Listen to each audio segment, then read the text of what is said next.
Let's see if this thing's working. I got a new setup. I'm live just a little bit early. Gonna shut down and get some tea in a minute. Oh yeah. Hello there. Is it making noise?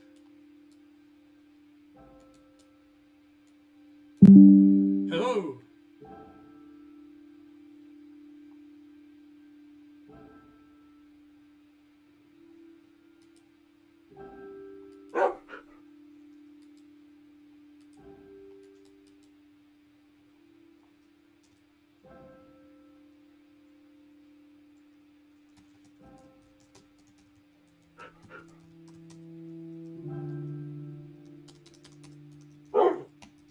I'll check in on that. I don't Discord a lot, but when I do, it's with my D&D friends.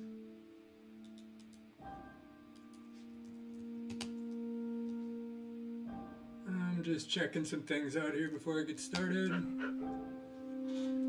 Get myself something to drink.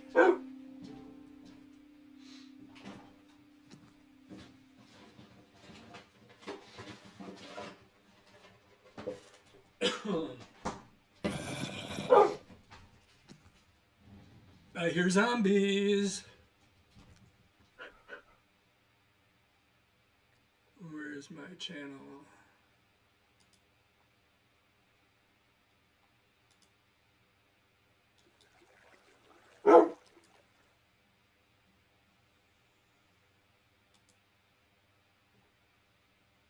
I am live on Facebook. There we go. And how can I tell on YouTube?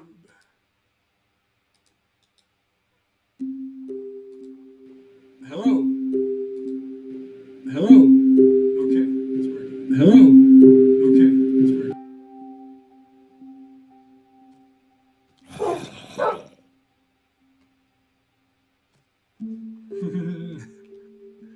Hey everyone, do we need more light? Is that better? I kind of like to game in the dark this late at night. So the whole point is to wind down. I go like 100 miles an hour during the day. I need to chill. So that's why I play Minecraft.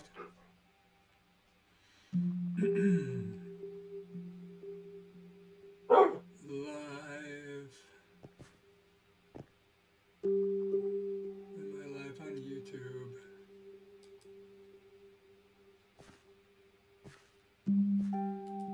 Oh, there we go. Right on Restream, there's a link. I can see myself. Hi there. Hi, me on YouTube.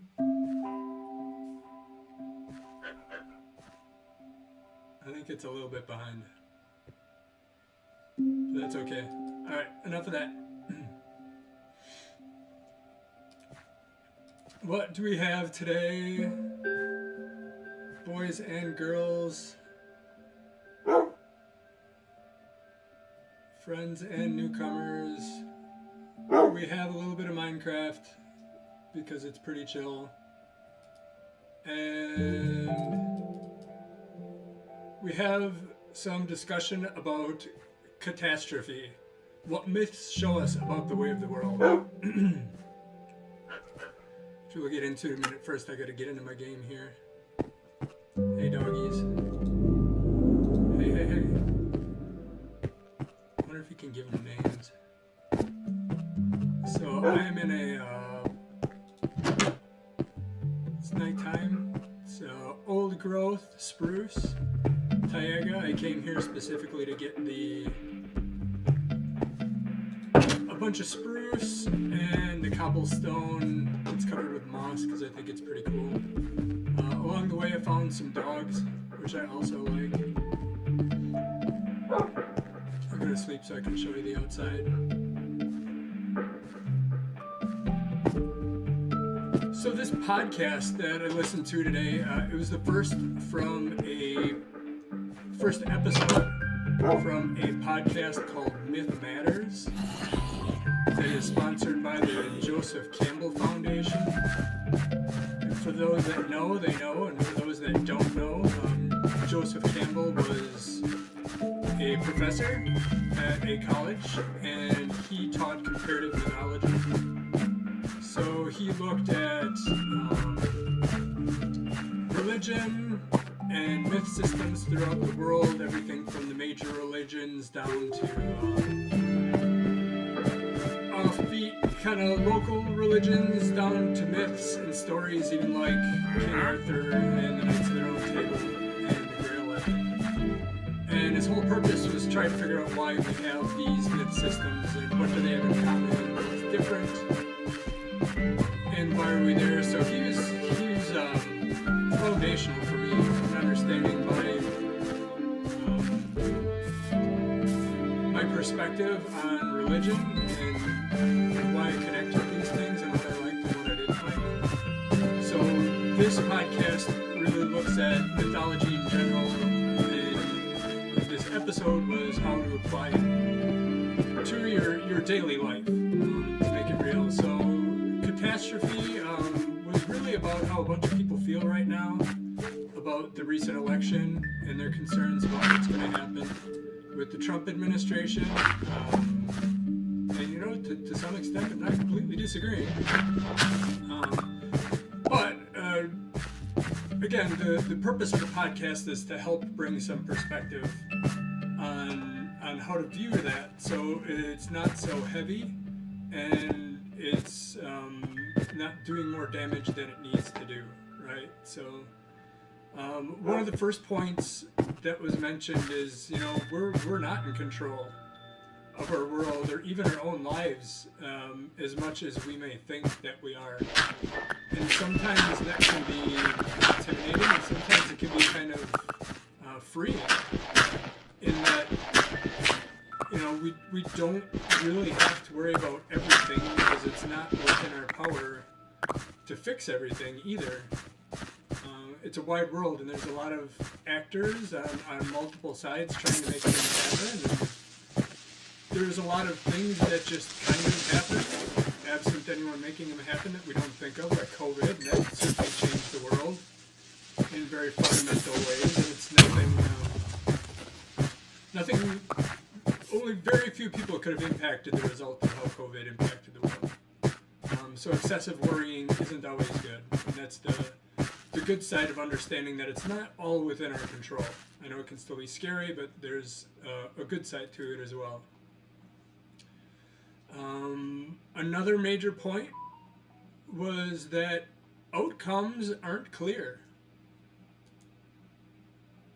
Right? We can sit here and think that we have, we've got a crystal ball and we can see the future and we know what's going to happen.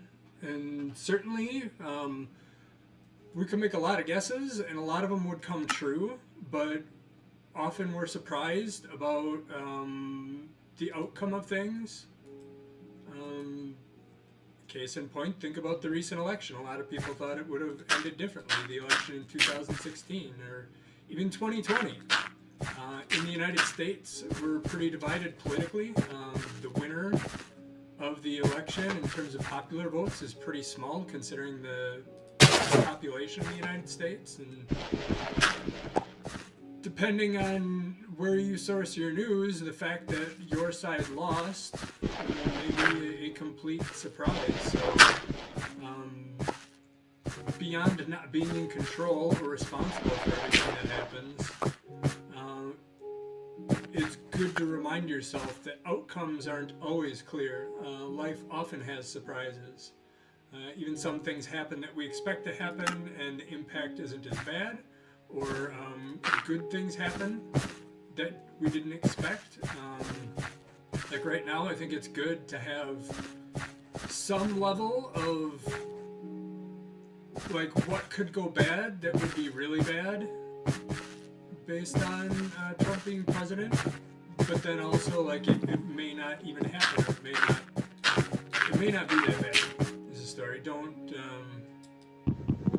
Don't assume that you know how everything is going to turn out. He's going to get in, and there's going to be infighting, and there's going to be some ineptitude.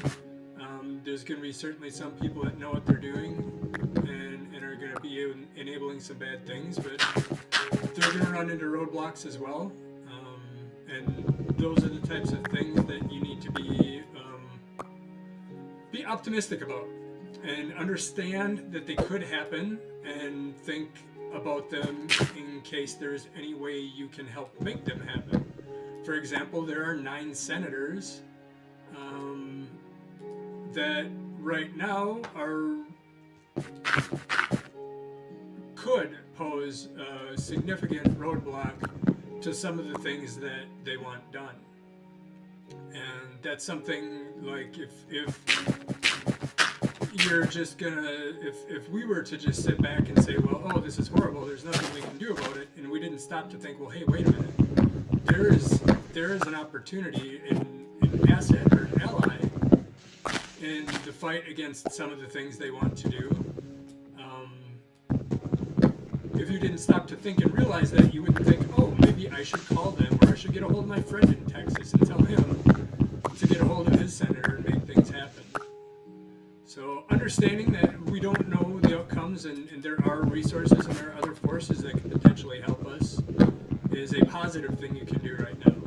Not only does it make you feel better about what might happen, it actually helps you do something about it as well.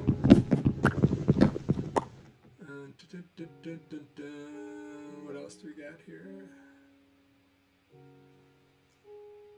Guidance comes from unexpected sources was another good takeaway from here.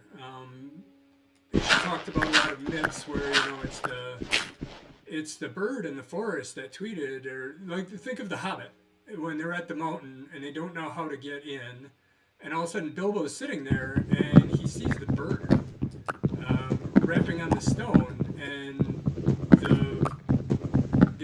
the line that Gandalf had said in Rivendell came to his mind, and that was what was going on right there. That bird was giving the indication that this is the place, this is where you can enter the mountain, this is the secret entrance. So guidance comes from unexpected sources.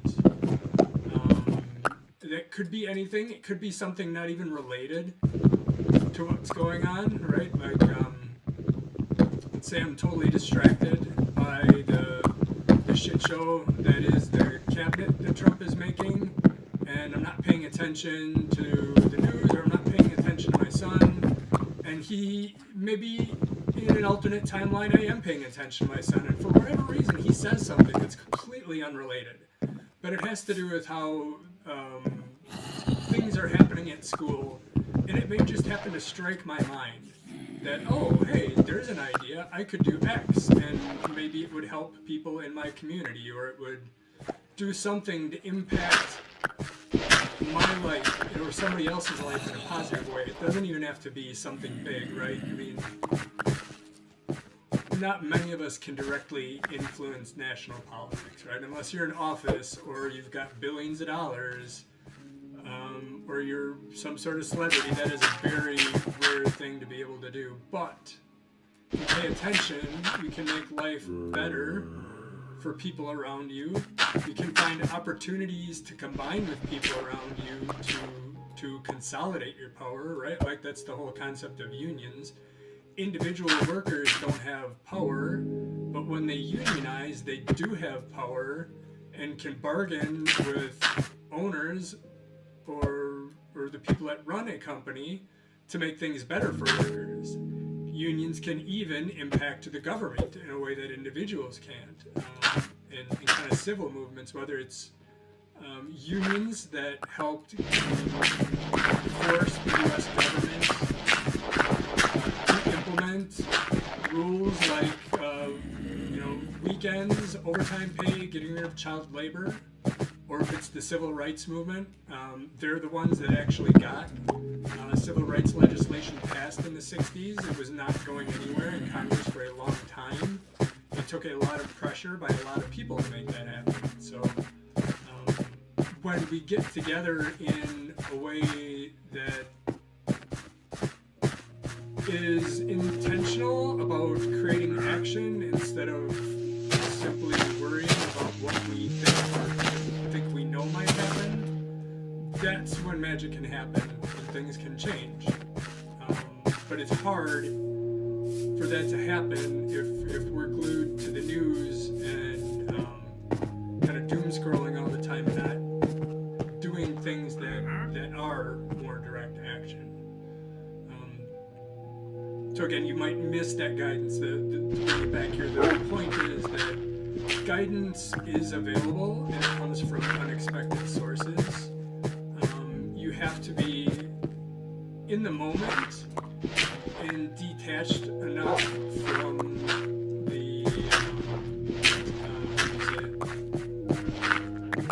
the anticipated suffering. You need to be detached enough from it to be able to pay attention to the guidance and let your mind connect it with what's going on in the greater world. Hey, buddy. What are you doing in here? Does that make sense? Good.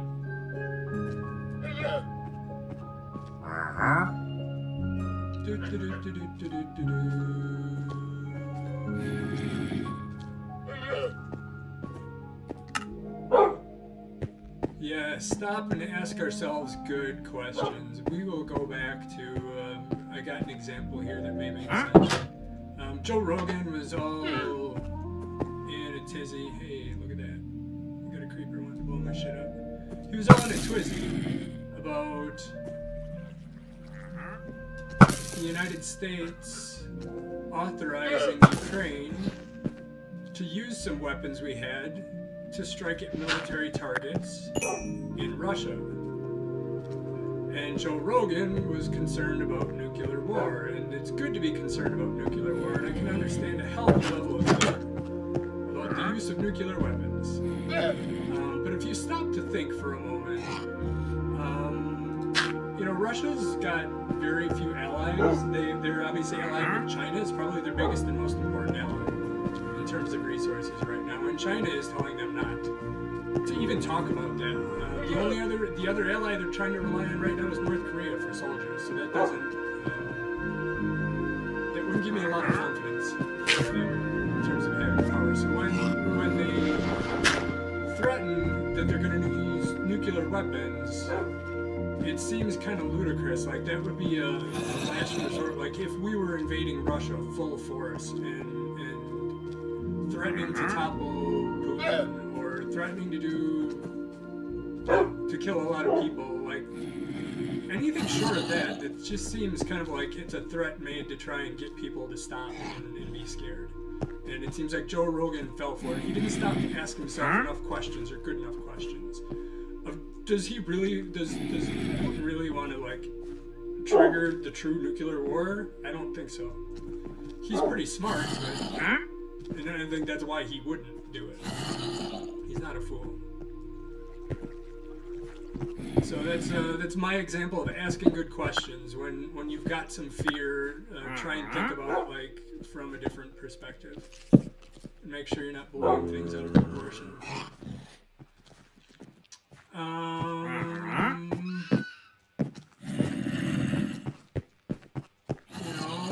Another thread that was found that came through is that goodness prevails. And I tend to think that's true myself. I think Obama thought that as well, right? Wasn't he the one that said something about the arc of history, towards moral justice? And recently, especially with the last election again, some people may question whether or not that's true, but I think the arc of history is long, and I think it's been pretty good for a while, and it's cyclical, and it's going to go in multiple directions. But I, for one, am very optimistic that it's going to come back, and goodness will prevail. It's all a matter of the timelines you look at.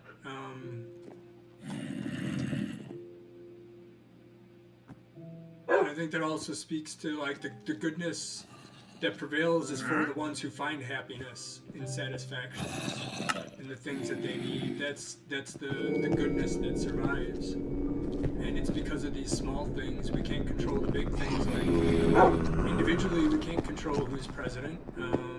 We can't control, tariffs that are going to be placed on allies and neighboring countries and how that's going to impact us. But there's a lot of localized good things that we can control. And those are also the things, obviously we need to be aware of what's going on the grander scale, but in terms of where a majority of our focus and our attention is on the good things we actually can control. Because if our focus and attention is primarily on these things we can't control, we become merely spectators in life. And we're not actually living our lives, and we're not having the type of impact that we could have on our lives. We're just watching what goes on in the world around us, which is not all of what life's supposed to be about. There's some of that, not a bunch. So I mean, that speaks to, again, like in the grander scale, a lot of these decisions are made by people, but we do have agency, we do have impact, and a lot of what's good in the world going forward isn't built by the decisions that happen on the larger scale. They obviously impact everything, but I tend to think a bulk of the good that carries on in our generation and future generations really is a result of the good that's done by individuals on a local level, and all of that adding up over time. I don't know where my blocks are. Another major theme was that endings are actually also new beginnings. So it's hard to tell where you're at in any given thing, but personally how I would apply that to some of what I've seen and how I relate to some of the things that may happen. I think of, NPR being defunded by the federal government, and that kind of pissed me off because I'm an NPR listener and I believe they provide a good service and we need it. We need independent media, we need academia to help counterbalance corporate media, and I just think it would be not good if all of that was gone. And there's not much I can do about that really, like if they decide to defund it. I'm a contributor right now. I donate $5 a month to Wisconsin Public Radio, actually, I think is where I contribute. But I guess part of what I think is that maybe it gets defunded, maybe it falls apart a little bit, maybe other things pop up. I know like in Wisconsin there's civic media, there's lots of websites that can help fill that space, but in the end, if it is dismantled from a federal perspective, generation, there will be a revamped service, much like NPR or PBS, that provides the same type of service that is maybe more aligned towards media in the 21st century. I certainly hope it doesn't get defunded, and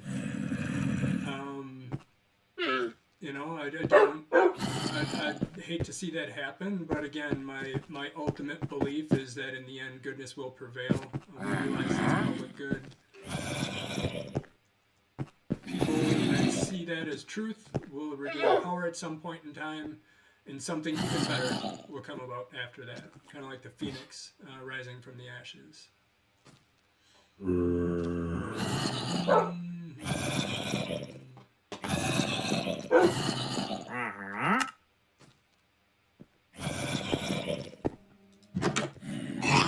Whoa, get out of here. Where am I?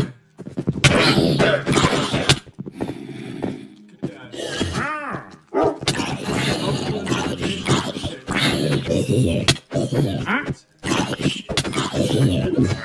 Yay! I'm a cold killer. Multiple interpretations. So this really spoke to, there's different ways you can look at things, right? And perhaps there's a positive way you can look at things, like, hell, maybe, NPR and PBS will get messed up for a while, but in the end they'll come back stronger. And the negative is, man, they're going to get destroyed and it's going to be horrible for the time being. And both of them are true. There are multiple interpretations of how that could play out on different time scales. I just happen to choose the one that is most beneficial to me, and that is a positive interpretation. I just have to take a little bit longer scale viewpoint to see the good. Oh, I hit the llama. Is he going to attack me? Spit at me! Dude, you're lucky I'm half dead. I would wax you. Can I push him out of here? Is that how it works? Or did you just get out of here?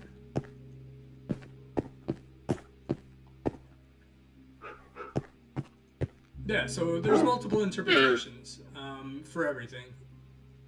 And I'm not telling you to ignore negative interpretations. I'm telling you I tend to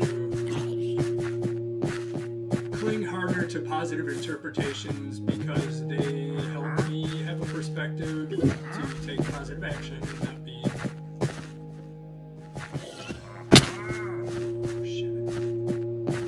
not be paralyzed with dread. Where did he come from?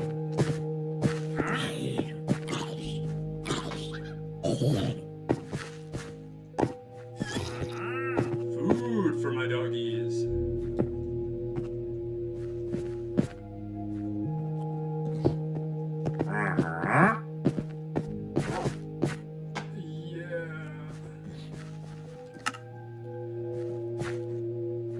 The next point is it's helpful to look at our mythologies and stories right now. This can be that break from doom scrolling and thinking about it constantly when there's not much you can do right now.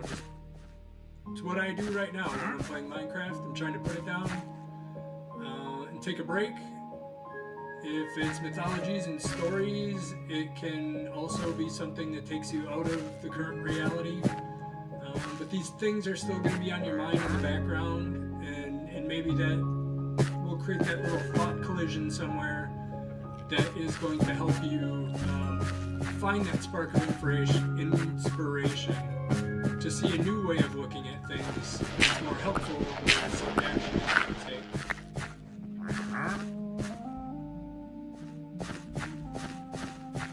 I'll get my boat. I can show you another place that I live down here. You can get out of here.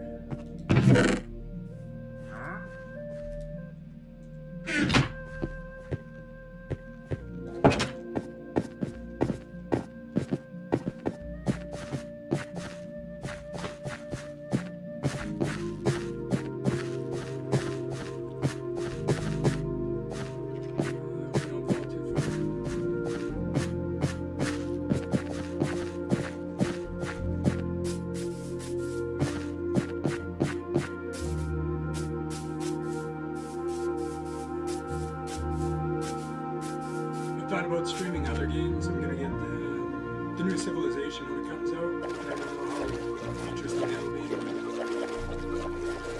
Or if it's as peaceful.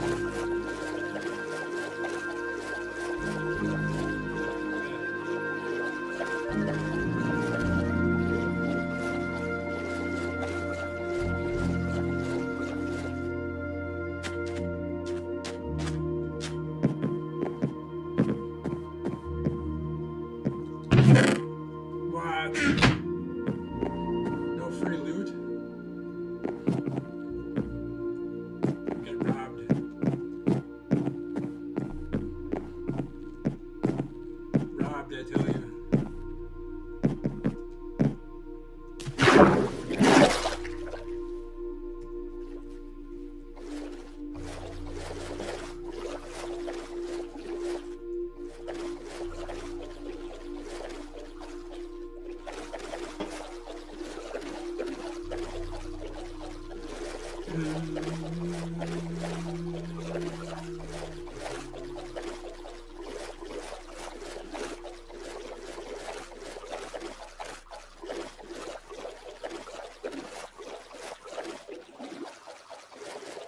do like building houses and stuff like that here. I just don't.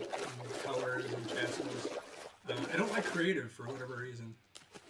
I don't want it to be easy. I want to work for it.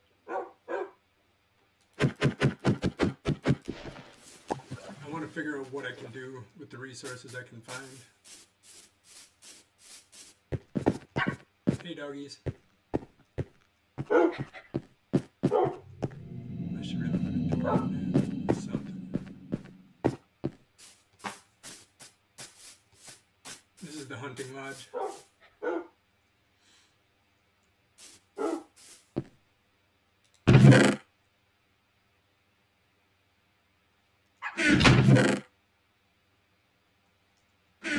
This is also where well, I guess the hunting lodge, what does that mean? That's where I hunt mobs.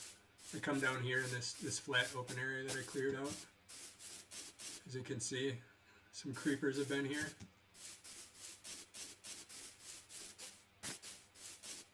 And I run back and forth and kill stuff. So I got all the dogs here.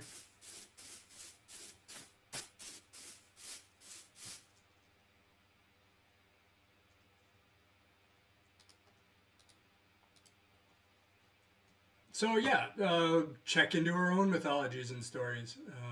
They can help spark something in you to hopefully find new perspective on what's going on. The next major point is big.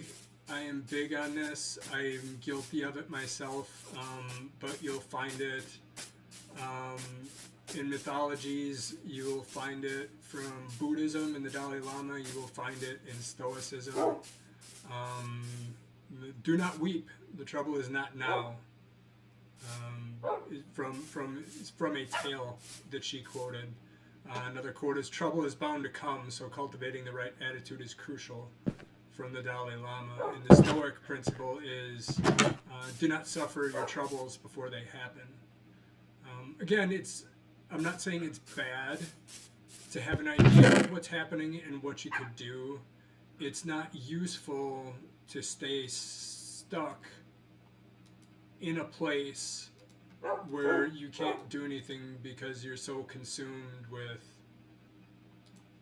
negative feelings or the perceived what is going to happen, and it paralyzes you to the point that you can't act in a beneficial way. So do not suffer things before you have to. Wait until you have to. One of the reasons, again, is a callback to the concept before that we don't really know what's going to happen. There are definitely going to be negative impacts that we are all going to feel, especially economically, for everyone. And there's a lot of others for other people. But it isn't something that we have to sit there and focus our attention on that and be frozen in anxiety and fear and dread about what is to come. Because that prevents us from, as the Dalai Lama says, from preparing for what actually will come. It also prevents us from living the life we have now. Right? Like right now, all these things haven't come to pass. Right now, there's still a lot to be optimistic about. And when the bad stuff comes, I guess we will have to deal with it then. But to suffer it now, before we have to, isn't, for me, it's not the way I want to live. I certainly have. I certainly still do sometimes. But it's something I think I'm getting better at. And if there's one piece of advice from here that people take away, that's really important because it helps a lot of other good that you could do. It's hard to do that good and then focus on negative.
You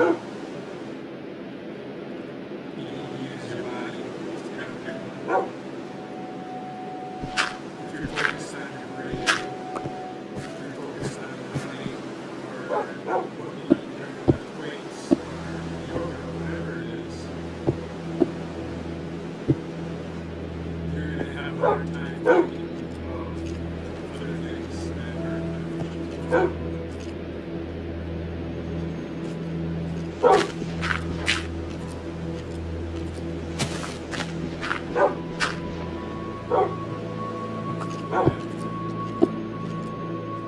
Do not weep, the trouble is now.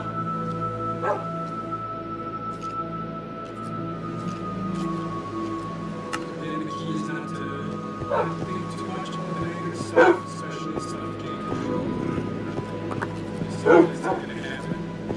Or going to happen. Because that pulls your focus out of what you can do now. I think it's still hard to pause and find your inspiration. I think really at that point is getting back to realizing you can't control things at a greater level or at a level you can't change things. So it's about choosing something that's meaningful to you and contributing to it. Finding what you can do to make the world somewhat a better place that helps you feel better about what's going on.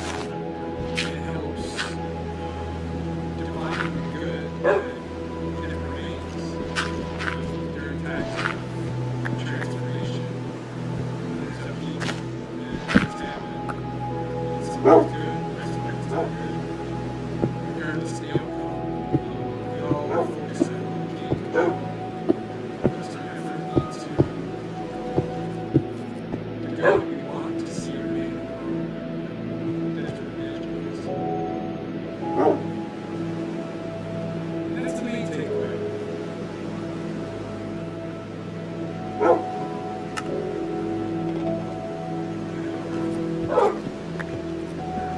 What do you think for you guys?